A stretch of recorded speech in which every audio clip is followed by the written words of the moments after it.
Тивко и незабележливо во најголемиот капацитет за производство на лепи бели пецива, Кочански жито ориз дојде до промена на сопственоста.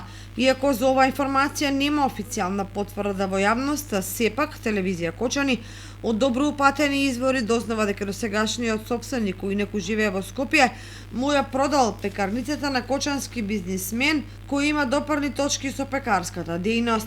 Дека нешто се случува со жито ориз доказа неколкудневното неработење на производствената линија, поради што 3-4 дена не се дистрибуираше леп во трговската мрежа. Тогаш телевизија Кочани објави дека се работело за дефект на една од машинските построенија, за кој резервен дел требало да се набави и донесе од Србија. По договорената или реализираната купопродажна трансакција, производствениот процес продолжила. Граѓаните го добија препознатливиот леп на жито ориз и тоа по пониска цена од претходно. За кочанската јавност од особено значење како понатаму ќе се развива овој пекарски капацитет од регионално значење, бидејќи еден од најголемите и најстабилните производители на леп според пропишани стандарди за квалитет.